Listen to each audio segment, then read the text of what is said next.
RSTP News, na sua rádio de São Tomé e Príncipe.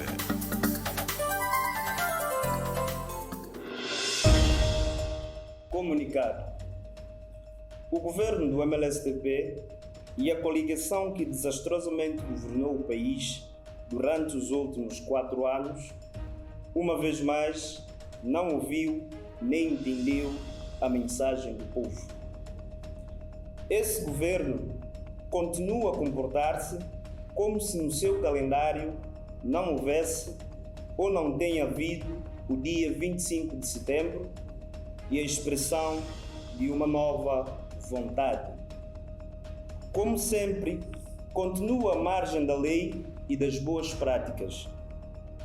Por força da lei, 15 dias antes da campanha, o governo entra em gestão e está proibido de praticar atos que não sejam de meros expedientes. Mas assistimos o governo a praticar atos que comprometem e amar ao país por mais de 30 anos, dispondo desastrosamente sobre os bens públicos. Mas não é só o governo desta velha maioria. A Assembleia Nacional segue-lhe o passo, não estivessem eles coligação perfeita.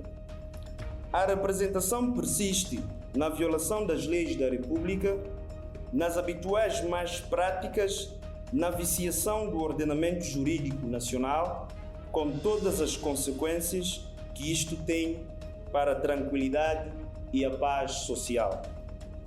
Os resultados das eleições legislativas foram proclamados no passado dia 3 de outubro, devendo, por força da lei e com dispensa de qualquer outras formalidades, os novos deputados tomarem posse no dia 2 de novembro. Apesar da clareza da lei e de ter sido encerrada a última sessão parlamentar de legislatura, incompreensivelmente entende esta velha maioria que deve permanecer no poder até o dia 22 de novembro. A muito custo, desprezando todo o rigor da lei e fazendo jus ao seu habitual usurpação de poderes, porque nenhum texto lhe confere poderes para tal, que os novos deputados só tomassem posse no próximo dia 8 de novembro.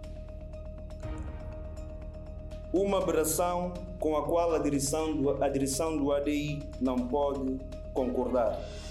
É uma questão de princípio e das boas práticas democráticas que, depois de mais de 30 anos de democracia, deveriam dispensar injunções. É uma questão de respeito das leis da República e da credibilidade política das instituições republicanas. No que respeita ao governo, continua na sua senda de violação das leis da República e das boas práticas democráticas, como se em democracia tudo fosse permitido, como se a lei não limitasse a ação do governo e dos poderes públicos.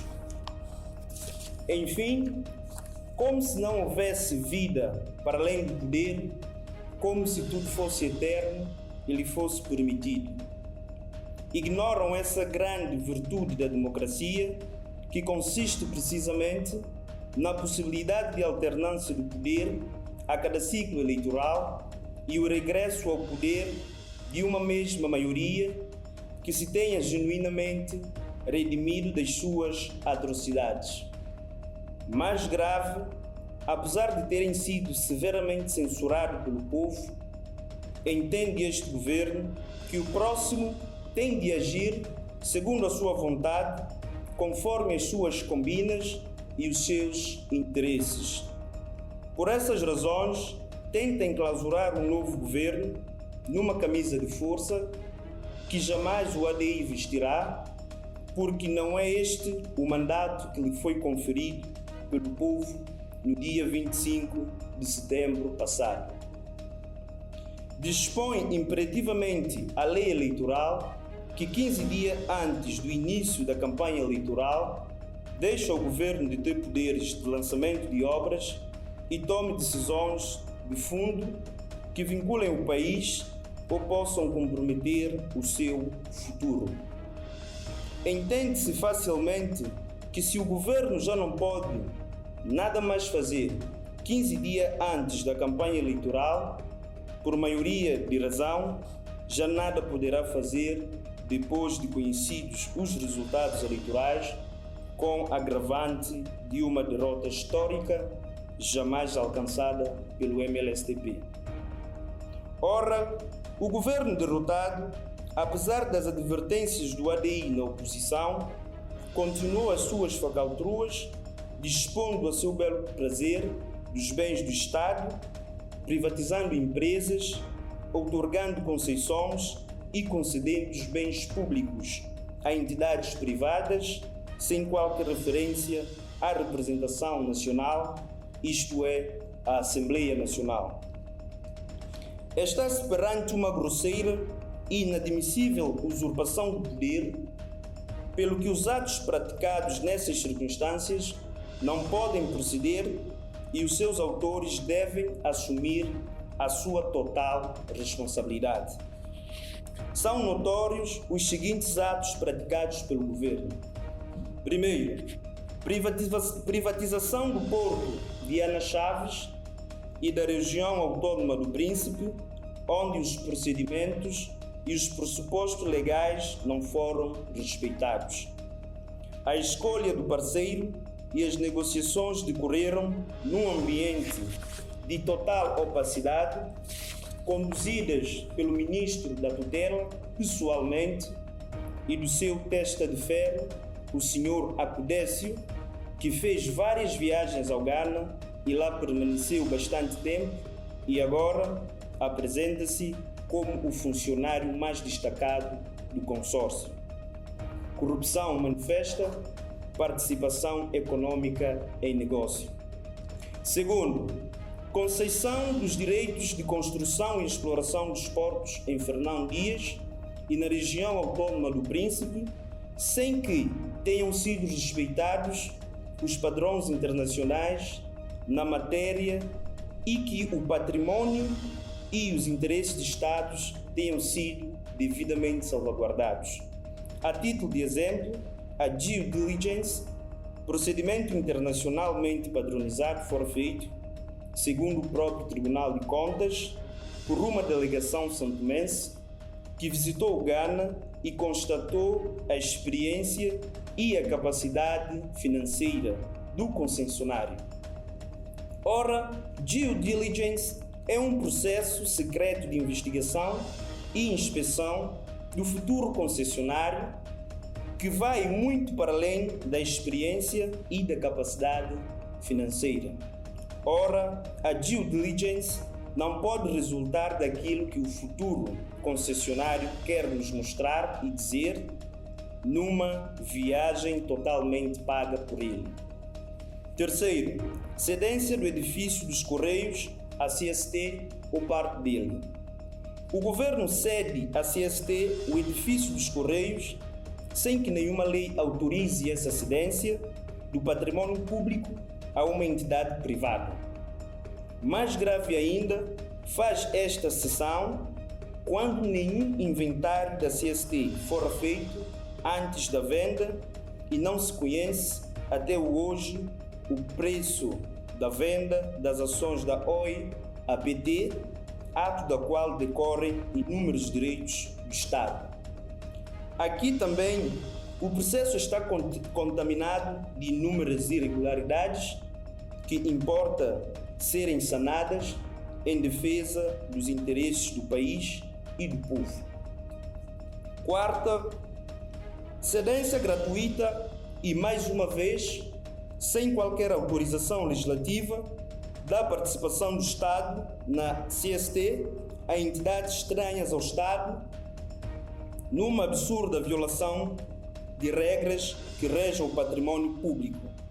Como se justifica o governo, de sua alta criação, distribua os bens de todo o povo exclusivamente aos funcionários da CST, ou ceda, sem qualquer contrapartida, a participação do Estado ao Instituto Nacional de Segurança Social para benefício exclusivo dos seus beneficiários. A todas essas aberrações juntam-se inúmeras situações de nomeações partidárias, promoções e transferências de militantes e demais compromissos de última hora, uns com o propósito de arrecadar benefícios próprios, outros com o propósito de criar dificuldades do futuro governo e travar o desenvolvimento do país. Em tudo isso, participaram entidades estrangeiras, em conluio com entidades e personalidades nacionais que não poderiam ignorar o estado da legislação nacional e os seus fundamentos, porque devidamente assessorados por gabinetes e pessoas nacionais e estrangeiras que não poderiam jamais ignorar a ordem jurídica santomense. De igual modo, não poderiam ignorar a fase por que passa o país e a legitimidade da prática de certos atos pelo governo em exercício. Por conseguinte, essas entidades agiram de sua livre e espontânea vontade, fizeram conscientemente no desrespeito pelas leis nacionais, pelo que deverão assumir plenamente as suas responsabilidades. Não poderíamos concluir esta intervenção sem aqui reconhecer o mau serviço prestado ao país pelo Tribunal de Contas.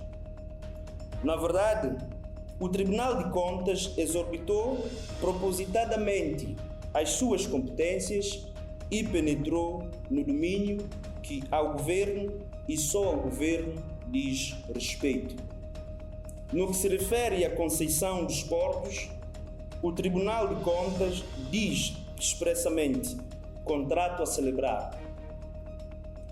O Tribunal de Contas não pode conceder vistos a contratos a celebrar, isto é, a contratos futuros. Mas o Tribunal de Contas foi capaz desta proeza. Para além disso, em virtude de separação de competências, o Tribunal de Contas não governa, nem tampouco dá instruções ao governo. Apenas avalia a regularidade dos atos do governo. Isto significa que o Tribunal de Contas não determina aquilo que o governo deve ou não fazer. A sua competência esgota-se na avaliação da conformidade, isto é, da legalidade dos atos praticados pelo governo e da legitimidade dos seus praticantes e sancioná-los quando não respeitem os preceitos legais em vigor, não lhes concedendo o competente visto. Assim, sem que ninguém tenha pedido ao Tribunal de Contas ou que isto integre o rol das suas competências, o Tribunal de Contas decide aquilo que o governo deverá ou não fazer, futuramente na INAPOR, no que respeita aos investimentos, fiscalização da execução do contrato de concessão, objeto de visto, entre outras heresias jurídicas que atentam contra o ordenamento jurídico nacional. De igual modo, não parece curial que o governo solicite parecer sobre a legalidade de uma norma jurídica, como o fez em relação a um dos artigos da lei relativa às normas jurídicas, como fez em relação a um dos artigos da lei relativa às parcerias públicos-privadas, estando esta competência exclusivamente reservada à Procuradoria-Geral da República, Ministério Público. Para concluir, deve ficar claro para todos, nacionais e estrangeiros, particularmente para o governo cessante, que o novo governo não compactuará com os atos de corrupção, falta de transparência e os demais desvios das regras em vigor e as boas práticas com o propósito de apropriação abusiva do patrimônio público, defraudação do erário público. O próximo governo não assumirá os compromissos fraudulentamente assumidos e responsabilizará todas as entidades sejam quais forem as suas origens, que tenham participado em todo e qualquer projeto com o objetivo de prejudicar o Estado da República Democrática de São Tomé e Príncipe. Obrigado. RSTP News, na sua rádio de São Tomé e Príncipe.